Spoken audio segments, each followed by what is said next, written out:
Okay जी, सो आज की इस वीडियो में हमने क्या करना है, हमने बेसिकली एक नया पेज क्रिएट करना है जिसके ऊपर एक फॉर्म होगा और उस फॉर्म की बेस के ऊपर हम उसमें डाटा एंटर करके तो सबमिट करवाया करेंगे और वो जाकर हमारे डाटाबेस में थ्रू एपीआई डाटाबेस में जाके सेव हो जाया करेगा।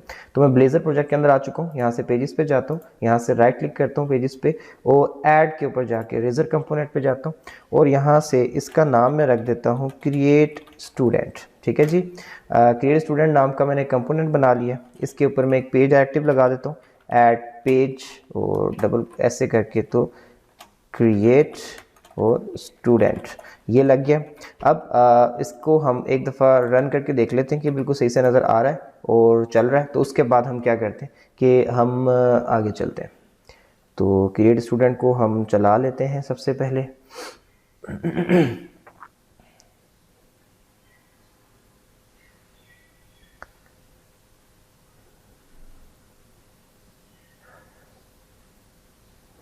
ओके, सो अभी बेसिकली टाइम थोड़ा सा ले रहा है क्योंकि मैंने दो प्रोजेक्ट को एक साथ रनिंग करने पे लगाया हुआ है। तो पहले एपीआई वाला चलता है, फिर जब वो चल चुकता है तो फिर उसी बटन के क्लिक के ऊपर दूसरा जो है वो ट्रिगर होता है, वो चलता है। तो मैं इसको हटा इसलिए नहीं रहा क्योंकि ज़ाहिर सी बात है अभी हमें दोबारा इसकी ज़रूरत पड़नी है चेक करने के लिए। तो मैं स्टूडेंट डिटेल नहीं बल्कि अब मैं यहाँ से कहाँ जाता हूँ, क्रिएट स्टूडेंट के ऊपर जाता हूँ।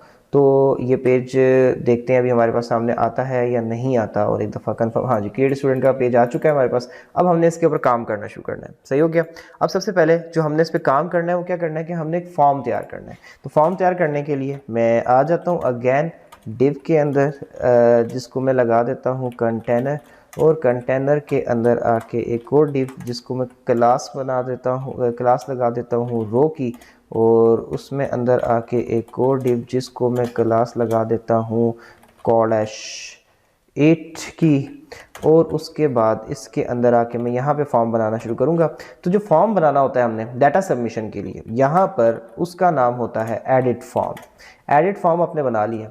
अब आपको यहाँ पे एक मॉडल क्लास प्रोवाइड करनी पड़ती है जो बेसिकली आपके टेक्स्ट बॉक्सेस की वैल्यूज़ को आपके उस क्लास के ऑब्जेक्ट के अंदर उसकी प्रॉपर्टीज़ में बाइंड करेगी जाके। तो मैं यहाँ पे मॉडल इज़ इक्वल टू करके क्या करता हूँ, ऐसे यहाँ पे मैंने मॉडल क्लास का एक ऑब्जेक्ट लगाना है। तो ऑब्जेक्ट सबसे पहले मुझे यहाँ नीचे कोड में जाके बनाना पड़ेगा। तो हमारी क्लास क्या है जी, स्टूडेंट। अच्छा, मैं स्टूडेंट पे जाता हूँ और इसको मैं क्या कर लेता हूँ कि इसकी लाइब्रेरी पर ऐड कर लेता हूँ। ठीक हो गया। अच्छा, इसको मैं यहाँ ऐड करने के बाद student is equal to new कर देता हूँ ऐसे। तो ये मैंने एक स्टूडेंट क्लास का एक ऑब्जेक्ट बना लिया, ये यहाँ तक भी काफ़ी है वैसे। ठीक है, तो ये स्टूडेंट क्लास का मैंने एक ऑब्जेक्ट बना लिया स्टूडेंट के नाम से। अब इस ऑब्जेक्ट को मैं एज अ मॉडल यहाँ पे लगा देता हूँ। लें जी, हमें एक मॉडल मिल गया। अब इसके बाद मैं ये चाहता हूँ कि इसके अंदर हमारे पास डिफरेंट टेक्स्ट बॉक्सेस हों। अब हमें कौन कौन से टेक्स्ट बॉक्सेस चाहिए, तो वो आपको आइडिया हो सकता है कहाँ से, आपके मॉडल्स क्लास से। ठीक है, तो आपकी जो मॉडल क्लास है इसमें आप देखें आईडी तो हम नहीं देंगे क्योंकि वो ऑटो लगती है। Name, father name, mobile number, semester, email, roll number, ये सब चाहिए। तो कोई बड़ा काम नहीं है। तो हम एक बूटस्ट्रैप को फॉलो करते हुए जो बनाएंगे सारा का सारा, आप यह कह सकते हैं कि फॉर्म तैयार करेंगे। तो बूटस्ट्रैप का फॉर्म अगर आपको बनाना आता है तो सही है, वरना हमेशा मैं यही कहता हूँ कि चीज़ें आजकल याद करने की ज़रूरत भी नहीं होती है आपको। आप यहाँ पे जाके देख सकते हैं, मैं साथ साथ आपको बता भी रहा हूँ। अगर किसी को बूटस्ट्रैप के ऊपर ग्रिप नहीं है तो वो इस चीज़ को फॉलो करके तो यहाँ से उठाता चला जाए। ठीक है ना, मैं भी आपको दिखा देता हूँ। ये बूटस्ट्रैप की साइट खुल रही है। जैसे ही ये साइट खुलती है तो मैं आपको बताता हूँ कि फॉर्म के लिए आप आइडिया कहाँ से ले सकते हैं। ठीक है, आप यहाँ से डॉक्स पे चले जाएं, यहाँ से आप फॉर्म पे चले जाएं। आजकल बूटस्ट्रैप भी कुछ स्लो हो गया है लोडिंग करने में। अच्छा,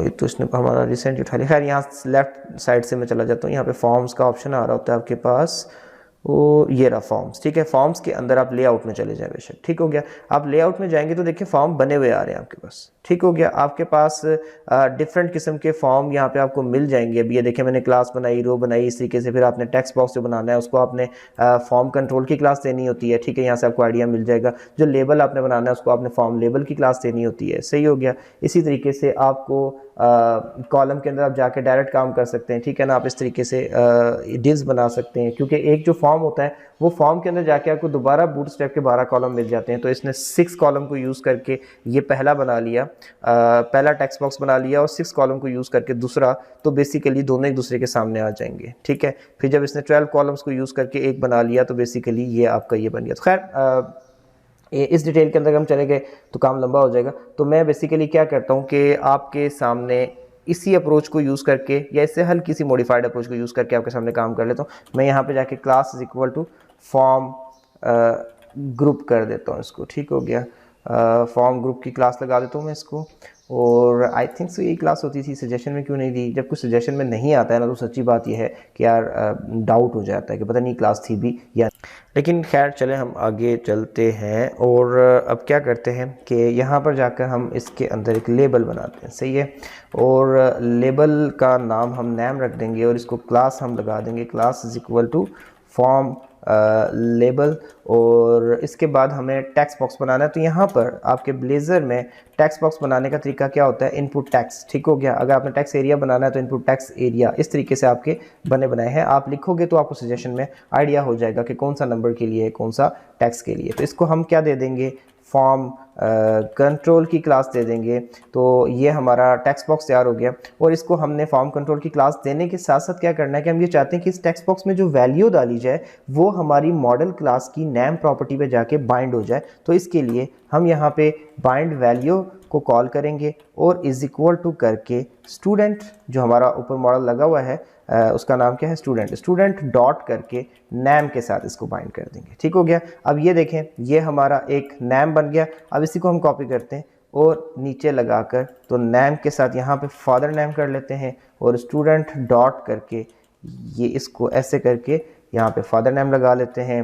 फिर आगे चलते हैं और फादर नेम के बाद क्या है जी, मोबाइल नंबर।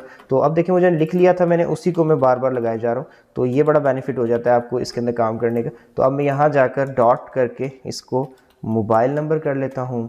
अच्छा, फिर यहाँ नीचे जाते हैं, मोबाइल नंबर के बाद क्या है जी, सेमेस्टर, ठीक हो गया। यहाँ पर जाके हम इसको सेमेस्टर कर लेते हैं और यहाँ जाके हम इसको सेमेस्टर का लेवल शो कर देते हैं।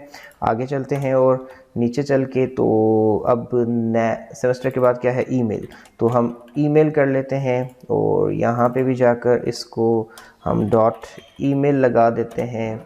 अच्छा जी, इसके बाद आगे चलते हैं और ईमेल के बाद the last one is the roll number. चलो जी, जान छुट्टी सारे लगा दिए। अच्छा, मैं कभी भी जब लर्निंग कर रहा हूँ तो मैं फॉर्म लंबा नहीं करता, क्योंकि मैं बोर हो जाता हूँ इतनी सारी चीज़ें सेम चीज़ की लिखते हुए और कुछ नया नहीं हो रहा होता। तो अच्छा खैर चलें, अब इसको यहाँ पर जाके रोल नंबर लगा देता हूँ।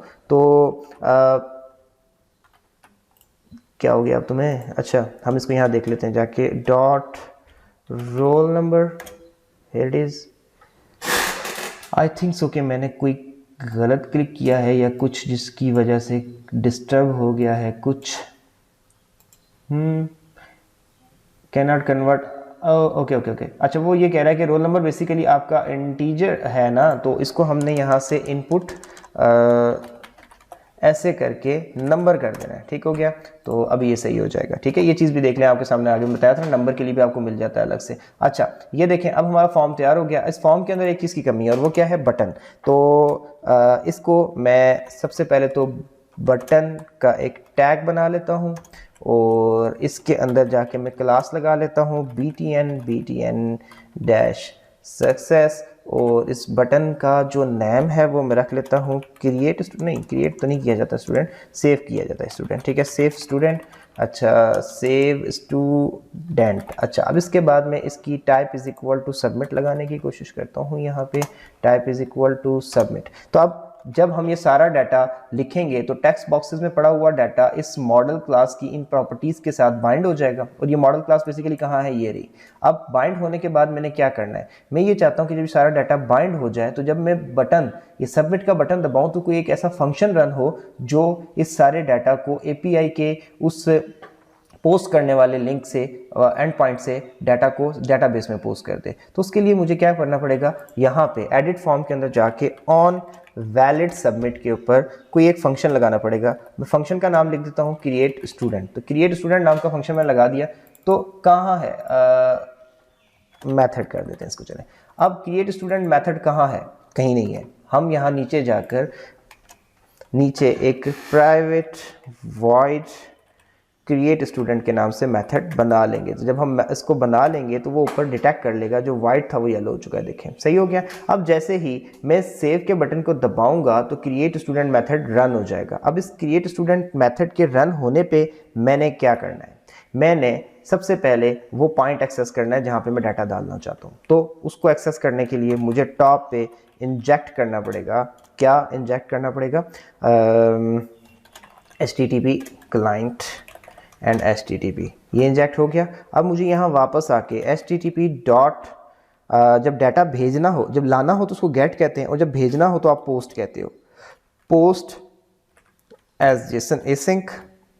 और यहाँ पर जाके अब मुझे वो लिंक प्रोवाइड करना है जिस लिंक पे मैं डाटा भेजना चाहता हूँ। तो वो लिंक मुझे कहाँ से मिल सकता है? आप लोगों को भी पता है, ब्लेज़र के अंदर जिस पेजेस के अंदर अभी हम लगा कर आए हैं स्टूडेंट डिटेल वाले पेज में, वही लिंक हमें यहाँ भी चाहिए, क्योंकि ये एंड पॉइंट सेम है। गेट और पुट पोस्ट का एंड पॉइंट सेम है। तो मैंने इसको कॉपी कर लिया और इसको कॉपी करने के बाद यहाँ ले जाके पोस्ट कर दिया। बट इतना काफ़ी नहीं है। ये तो हमने उसको बता दिया कि तुम डाटा भेज दो इस पॉइंट पे, लेकिन कौन सा डाटा भेजना है? तो यहाँ पे कॉमा लगाना है, और कॉमा लगाकर तो जो आपका स्टूडेंट ऑब्जेक्ट है वो इसको दे देना है। तो इसको पता चल जाएगा कि जी मैंने ये डाटा भेजना है। डाटा इससे हमारा होपफुली अगर ये सही से काम करता है तो सेफ हो जाएगा, अगर ना सेफ हुआ तो फिर जाहिर सी बात है हम उस एरर को उस वक्त फाइंड आउट करेंगे। तो चलें क्रिएट स्टूडेंट के पेज पे चलते हैं और एक नया रिकॉर्ड बनाकर उसको सेव करने की ट्राई करते हैं और देखते हैं कि हमारा पेज भी सही से बना है या फिर हमारे लिखते लिखते कोड कुछ अजीब सी चीज़ तैयार हो गई। सो लेट्स सी, रन हो जाए तो हम चलते हैं वहाँ पे। ओके जी, सो प्रोजेक्ट रन हो चुका है। अब मैं यहाँ से क्रिएट स्टूडेंट के लिंक पे जाता हूँ और देखते हैं कि फॉर्म अच्छा बन गया या ओह ज़बरदस्त, फॉर्म ज़बरदस्त बन गया। बस एक चीज़ मुझे अच्छी नहीं लग रही, और वो ये कि सेव स्टूडेंट का बटन कुछ ज़्यादा ही रोल नंबर के टेक्स्ट बॉक्स से चिपक गया है। तो मैं इसको थोड़ा सा ना दूर कर लेता हूँ, और मैं दूर कैसे करता हूँ? मैं दूर करूँगा इसको ऐसे कि यहाँ पर ना मैं इसको एक क्लास दे देता हूँ यहाँ पर MT4, ठीक है। तो MT4 से देखते हैं कुछ काम बनता है या नहीं बनता। हॉट रिलोड चला दो इसको। यार हॉट रिलोड के नखरे समझ नहीं आते मुझे समटाइम। अच्छा हो गया, ठीक है। MT4 से यहाँ पे मार्जिन टॉप दे दिया 4 का, तो यहाँ पर ये देखें थोड़ा सा दूर हो गया, सही है, ठीक है। इसको मैं अगर 3 भी कर दूँ तो काफ़ी होगा। खैर चलें, अभी खुद ही उठा लेगा। हाँ सही है। अच्छा तो अब ये हमारा ज़बरदस्त किस्म का एक फॉर्म तैयार हो चुका है। अब मैं यहाँ से डाटा डालता हूँ, मैं कुछ न्यू डाटा डालूँगा और देखते हैं कि उसकी बेस के ऊपर ये डाटा को सेव करता है या नहीं करता। Let's say data is Salman Khan, mobile number is this, semester is 5th let's say, और सलमान @gmail.com ईमेल हो गया, और रोल नंबर है जनाब का 45, ठीक हो गया। अब हम सेव का बटन दबाते हैं और एरर तो कोई जनरेट नहीं हुआ, ठीक है, एरर तो कोई भी जनरेट नहीं हुआ विजुअल स्टूडियो में, लेकिन डाटा सेव हुआ या नहीं हुआ ये हमें अभी नहीं पता। सो अब इस चीज़ को पता करने के लिए हमें क्या करना पड़ेगा? अगेन आपको पता है, हम यहाँ से अपने स्टूडेंट डिटेल्स वाला पेज जो था हम वहाँ चले जाते हैं। तो अगर डाटा आ गया होगा तो दूसरी रो भी वहाँ आ जाएगी। इट्स लोडिंग, आ जाओ यार, इतना टाइम ना लो। अच्छा देखें, सलमान खान साहब का डाटा आ चुका है, सही है। तो आप डाटा वहाँ से डाल रहे हो और यहाँ पे डाटा पहुँच रहा है, ज़बरदस्त, मतलब A1 तरीके से आपका डाटा वाला काम हो गया। तो इस तरीके से आपने इस पॉइंट पर डाटा डाल भी लिया। आगे हम 1 बाय 1 डाटा को डिलीट करने के लिए यहीं पर कुछ बटन भी लगाएंगे, डाटा को अपडेट करने के लिए भी कुछ प्लान्स बनाएंगे कि डाटा को अपडेट कैसे किया जा सकता है एंड सो ऑन। लेकिन अभी जो मेरे माइंड में चीज़ आ रही है कि मुझे एक चीज़ अच्छी नहीं लगी, और वो क्या कि मुझे करना ये पड़ा कि जब मैं डाटा डाल चुका था तो डाटा डालने के बाद मुझे कुछ भी पता नहीं चला कि डाटा डल चुका है। तो उसके लिए कुछ ऐसा होना चाहिए कि जब मैं डाटा डल जाए तो ऑटोमेटिकली मेरा प्रोजेक्ट रिफ्रेश करके स्टूडेंट डिटेल्स के लिंक पे आ जाया करे। तो हम इसको करने के लिए क्या करते हैं, हमारे पास ना एक कंसेप्ट होता है नेविगेशन मैनेजर का। तो हम यहाँ पर इसको यूज़ कर लेते हैं नेविगेशन मैनेजर को। अच्छा ओके, इंजेक्ट करना पड़ेगा आई थिंक सो, सॉरी। अच्छा, इंजेक्ट करना है नेविगेशन मैनेजर को नैव के नाम से, सही हो गया। अच्छा, जैसे आपने HTTP क्लाइंट को लगाया था सेम उसी के से, अब मैं नैव के नाम से इसको क्या कहता हूँ कि जब इस लाइन से हमारा डाटा पोस्ट हो चुका हो, तो पोस्ट हो जाने के बाद nav डॉट नेविगेट टू का फंक्शन बुलाओ, और उसको बुलाने के बाद ये बोलो कि हमें इस लिंक पे ले जाओ। और वो कौन सा लिंक होगा? जो लिंक हमारे स्टूडेंट डिटेल्स वाले पेज का है, यानी कि ये लिंक। तो मैं यहीं से इसको उठाता हूँ, कॉपी करता हूँ और यहाँ जाके दे देता हूँ। तो अब अगर मैं कोई नया डाटा डालूंगा तो डाटा सेव होने के बाद ऑटोमेटिकली जो मैं करना चाह रहा हूँ बेसिकली, ऑटोमेटिकली ये मूव होकर हमारा स्टूडेंट डिटेल्स के पेज पे भी चला जाएगा। सो अब हम इसको ओपन करते हैं और देखते हैं कि ये जा रहा है या नहीं जा रहा। कोई एक और डाटा डाल लेते हैं ना यार, ठीक है, कोई मसले वाली बात थोड़ी है। तो हम डाटा डालते हैं और डाटा डालने के बाद जब डाटा सेव होगा तो ये खुद ब खुद रीडायरेक्ट होना चाहिए स्टूडेंट डिटेल्स वाले पेज पे, हमें जाने की ज़रूरत ना पड़े स्टूडेंट डिटेल वाले पेज पे। तो अभी हम देख लेते हैं कि ऐसा हो रहा है या नहीं हो रहा। ओके, अब मैं यहाँ से क्या था यार, स्टूडेंट क्रिएट स्टूडेंट था आई थिंक सो, हाँ क्रिएट स्टूडेंट, मुझे लिंक्स के नाम भूल जाते हैं।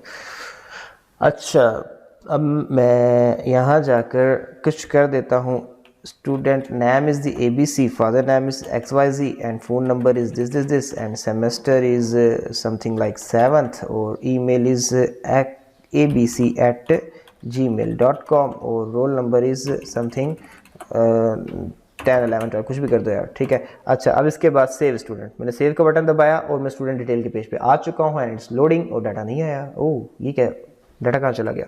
तो अभी हम चेक करते हैं, इसको दोबारा से रिफ्रेश करते हैं। वैसे कहीं ऐसा ना हो कि इसने नए डाटा को उठाया ना हो, तो इस चीज़ को हम चेक कर लेते हैं। हाँ ठीक है, वो डाटा को उठाया नहीं था। अच्छा, आ गया, देखिए डाटा भी हमारे पास दोबारा से आ चुका है। सो आई होप सो कि यहाँ तक आपको ये चीज़ समझ आ गई होगी। इस वीडियो को मैं ज़्यादा लंबा नहीं करता, यहीं तक रखता हूँ। नेक्स्ट वीडियो में कुछ नया, कुछ लेटेस्ट सीखेंगे। तब तक के लिए अल्लाह हाफिज़।